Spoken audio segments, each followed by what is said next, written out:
இன்றைக்கு என்ன கேள்வி பார்க்க இருக்கிறோம் என்றால், ஒரு கடவுள் என்பவர் இறந்து போகலாமா? ஏன் பார்க்கிறோம் என்றால், மற்ற மதங்களில் கடவுள் இறந்து போவதில்லை. இறந்து போறதாக இப்போ இந்து மதத்திலெல்லாம் கூட புராணங்கள் இருக்கின்றன. கிருஷ்ணன் போகும்போது அவருடைய முந்தின ஜென்மத்து பாவத்தால் அவர் இறந்து போகிறார். அப்படி இறந்து போறது அங்கு இருக்கிறது. ஆனால் பொதுவாக மக்களுடைய நம்பிக்கை என்ன என்றால், கடவுள் என்றால் இறந்து போகக்கூடாது. அதாவது ஏன் இந்த நம்பிக்கை அப்படி இருக்கிறது என்றால், அவர்களை பொறுத்தவரையிலும் கடவுள் என்பவர் மனிதனுக்கு உதவி செய்பவர். அவர் சூப்பர்மேன் மாதிரி, சூப்பர்மேன் அப்படின்னு சொல்லலாம். சூப்பர்மேனுக்கெல்லாம் மேலே ஒருவர் சக்தி படைத்தவராக இருந்தால் அவர் எப்படி இருப்பாரோ அது போன்ற ஒரு நபர்தான் கடவுள் என்று நினைத்துக் கொள்கிறார்கள்.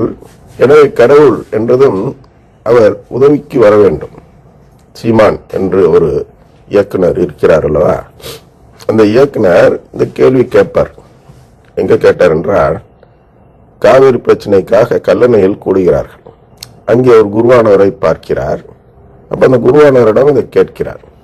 ஏன் ஃபாதர், நீங்களா கடவுள்னு சொல்றீங்களே, இந்த கடவுள் இந்த மாதிரி பிரச்சனை எல்லாம் தீர்த்து தர மாட்டாரா? அவங்க அநியாயம் பண்றாங்களே அப்படின்னு சொல்லி கேட்பார். அதே சீமான் வேற விதத்தில் சொல்லும் பொழுது என்ன சொல்வார் என்றால், இயேசு அவரையே காப்பாற்றிக்க முடியல, அவர் எப்படியா உன்னை காப்பாற்றுவார் அப்படின்னு கேட்பார் சீமான். அது இளைஞர்களுக்கு அது மாதிரிலாம் பேசினால் ரொம்ப பிடிக்கும். ஏன்னா மற்றவங்க கேட்க முடியாத கேள்வியெல்லாம் கேட்கிறார், ரொம்ப தைரியசாலி அப்படி இப்படின்னு ஏதோ அவர்கள் பாராட்டி அவருடைய ஃபேன் அப்படின்னு சொல்றோம் இல்லையா, அந்த ஃபேன்களாக இருந்து அவர் கட்சியில் சேருகிறார்கள். அது வேற சமாச்சாரம். அதனால் அவர் கேட்கிறார், அதை போன்றெல்லாம் குதர்க்கமாக பேசினால் நமக்கு அதிக கூட்டம் சேரும் என்ற நோக்கத்தில் அப்படி கேட்கிறார். பெரியாரும் கேட்டார் என்று சொல்லலாம்.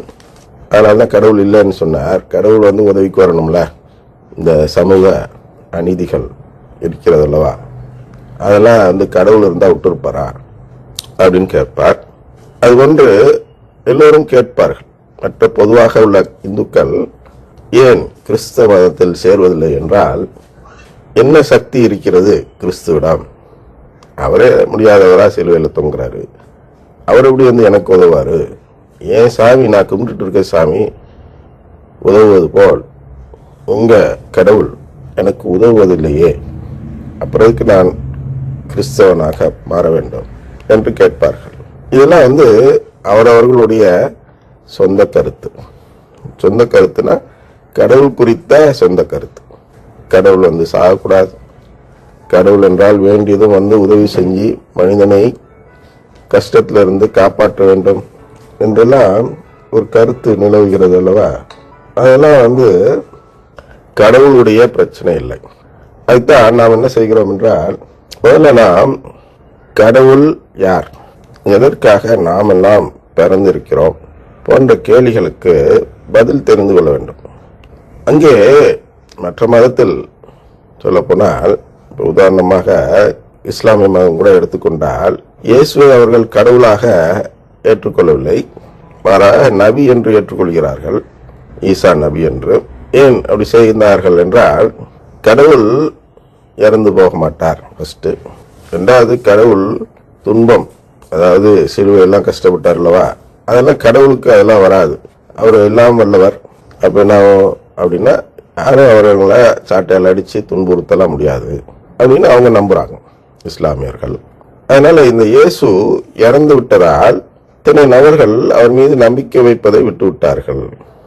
இத்தனை நபர்கள் நம்பிக்கை வைப்பதை விட்டு விட்டுவது இயேசுக்கு கவலையா இருக்குமா என்றால் இருக்காது. ஏன் இருக்காது என்றால், இயேசு கடவுளை நேசிப்பவர்களை தேடி வருகிறார். கடவுளிடத்தில் நேசம் இருப்பவர்கள், கடவுளிடம் உதவி கேட்பவர்களை அவர் தேடி வரலை. உதவி அவர் வராமலே கொடுக்கலாம். இந்த உலகத்தில் பிறந்து இறந்து அப்படிலாம் அவர் உதவி செய்ய வேண்டும் என்ற தேவையில்லை. இந்த உலகத்துக்கு வராமலேயே அவர்கள் கடவுளிடத்திலிருந்து கிடைக்கக்கூடிய அனைத்து உதவியும் இயேசுவிடமிருந்து வருவதுதான் உதவி. வேற மதத்தை சேர்ந்து இயேசுவை திட்டக்கூடியவராக இருந்து அவர் கடவுளிடம் வேண்டுகிறாரோ இல்லையோ, அவருக்கு ஒரு உதவி கிடைக்கும்.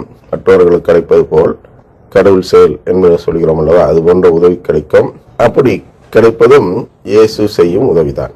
ஆனால் அது போன்ற ஒரு உதவி செய்து விடுவதால் ஒருவருக்கு மீட்பு கிடைப்பதில்லை. அதான் நம்ம இந்த இடத்துல சரியா புரிஞ்சுக்கணும். நான் இயேசுட்ட ஜெபிக்கிறேனோ இல்லையோ, இயேசு எனக்கு உதவுவார். எங்க மன்னக பிரச்சனைகளுக்கு தானாக உதவி தேடி வரும் விண்ணகத்திலிருந்து. அந்த உதவி என்னை மீட்க உதவாது. அப்ப எது என்னை மீட்கும் என்றால், என்னுடைய முடிவு. எனக்கு கடவுளின் குடும்பம் வேண்டுமா வேண்டாமா என்ற முடிவு. அதுதான் பிரச்சனை. இங்க கடவுளின் குடும்பம் வேண்டும் என்று தெரியப்படுத்த என்ன செய்ய வேண்டும் என்றால், இத்தனை மதங்களில் எந்த மதம் அந்த கடவுளின் குடும்பத்தின் உறவை பெற்று தருகிறேன் என்று சொல்கிறதோ, அதாவது அதை நம்புகிறேன், அதை கோட்பாடாக வைத்திருக்கிறேன் என்று எந்த மதம் சொல்கிறதோ, அந்த மதத்தில் நாம் சேர்ந்தால் நாம் அந்த உறவை கேட்கிறோம் என்று பொருள். மற்ற எந்த மதம் எல்லாம் கடவுள் இல்லை, கடவுளின் உறவு இல்லை, அதெல்லாம் கிடைக்காது, நம்ம சும்மா பக்தரா இருக்கலாம், அப்படியெல்லாம் பல பல விதங்களில் பல மதங்கள் சொல்கின்றன. அந்த மதம் கடவுளின் உறவை கேட்கவில்லை என்று பொருள்.